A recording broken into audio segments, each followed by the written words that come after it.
जयपूरच्या सहकार्यानं या ठिकाणी सर्व जे 615 मतदार आहेत सगळ्यांच्या आमच्या गाठीभेटी झालेल्या आहेत. अत्यंत खेळीमेळीचं वातावरण या ठिकाणी आहे आणि जे आमचे या जिल्ह्यामधले चांगले एक सलोख्याचे संबंध सर्वांबरोबर निर्माण केलेले होते ते आज कामाला आलेले आहेत. आणि आपण पाहता की महायुतीच बरोबर आहे अशातला भाग नाही. इतरही सर्व इतर पक्षातल्या सुद्धा महाविकास आघाडीतले पण बऱ्याच मंडळींना आम्हाला या ठिकाणी सहकार्य करण्याची भूमिका या ठिकाणी घेतलेली आहे. नक्कीच या ठिकाणी आम्ही 500+ पर्यंत जाऊ असं या ठिकाणी आमचा आत्मविश्वास आहे. आमच्याकडे 16 मतं होते असं भाजपचं म्हणणं होतं, तरी त्यांना काय एवढं पाळावं लागतं असं नाही. मुद्दा असा आहे की तुम्ही पण बघून घ्या, 16 मतं जी होती ती मूळ या ठिकाणी ही जागा काँग्रेसला सुटलेली होती आणि काँग्रेसचं 16पेक्षा मतदान नाही असं जयभाऊ म्हणाले होते. ह्याचा अर्थाचा अनर्थ त्या ठिकाणी काढला गेला. आपल्या सर्वांनाच माहिती आहे 16 मतं त्यांची होती, काँग्रेसची 16 पण मतं नाहीत असं त्यांचा म्हणण्याचा उद्देश बहुंचा होता. परंतु ह्यांनी अर्थाचा अनर्थ करून त्या ठिकाणी 16 मताचा आणि शेवटी लोकशाहीच्या माध्यमातून ही निवडणूक लढवत असताना आणि आपण जे म्हणता की एवढं पाळावं का लागतंय की निवडणूक भारतीय जनता पार्टीच्या माध्यमातून महायुतीच्या माध्यमातून लढवत असताना आणि मी एक स्वतः हाडाचा कार्यकर्ता आहे, वर्गात 4थीपासून मॉनिटर आहे. एकही निवडणूक आम्ही हलक्यात कधी घेतलेली नाही आणि रात्रीचा दिवस करून निवडणूक लढवणं शेवटच्या क्षणापर्यंत मतदान शेवटचं होईपर्यंत लढत राहणं हे कार्यकर्त्याचा धर्म असतो ते कर्तव्य असते.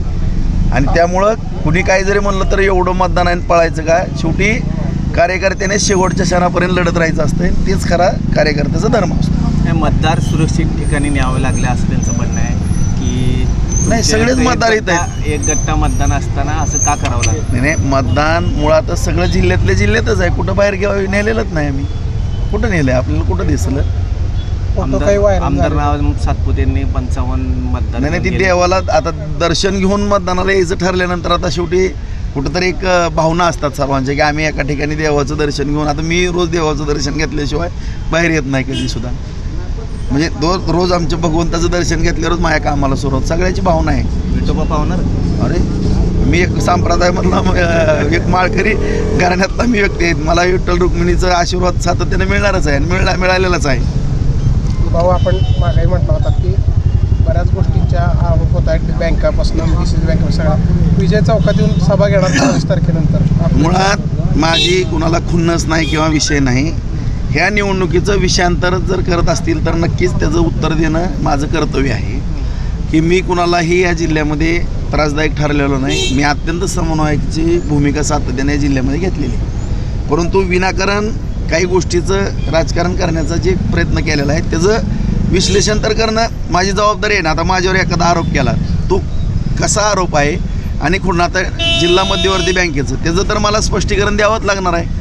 आणि त्याच्यामध्ये मला सांगा की माझ्या जीवनामध्ये मी त्या दिवशी सांगितलं की 1 लाख रुपये कर्ज घेतो आणि 1 लाख भरतो. इतर बँकेचं नॅशनल बँकेचं आमच्यावरती आहे. आम्ही कर्ज तर सर्वांनाच लागते आणि ही सहकार चळवळ जुन्या जाणत्या माणसाने आपल्या आदरणीय सगळ्याच व्यक्तिमत्वानं सहकाराची चळवळ उभा केली ना, त्याला गालबोट लावण्याचा काही जणांनी प्रयत्न केला आणि त्याला मी ब्रेक लावण्याचा प्रयत्न केला. ह्याच्या व्यतिरिक्त काहीच नाही. जी चांगली माणसं आहेत ती चांगलीच आहेत त्याच्यामध्ये. त्यांच्याबद्दल मी कधीच वाईट माझ्या मनामध्ये येणार नाही. सभा घेणार नाही नक्कीच. अरे आता इतकं जर मला सांगा 97 मतापैकी मला जर 65 मतदान पडणार असेल तर त्यांचा आभार मानण्याकरता मला या ठिकाणी सगळ्यांच्या पुढं नतमस्तक व्हावंच लागेल या ठिकाणी येऊन. आणि जे आरोप आहेत त्याचं मला स्पष्टीकरण मी आत्ताच सांगितलं द्यावंच लागणार आहे त्या ठिकाणी. आणि मला आता विशेष बाब म्हणून या ठिकाणी या मतदारसंघात बार्शी, जसं मी बार्शी माझं कार्यक्षेत्र आहे आता जिल्हा कार्यक्षेत्र झालेलं आहे आणि खास करून या ठिकाणची जी जनता आहे त्या जनतेमध्ये ज्या जनतेच्या जीवावरती लोकप्रतिनिधी निवडून आलेत आणि त्या लोकप्रतिनिधीच्या जीवावरती मी निवडून आलो आहे त्यांची कामं करण्याकरता या ठिकाणी ये जा करावंच लागणार आहे मला सातत्यानं. ओके.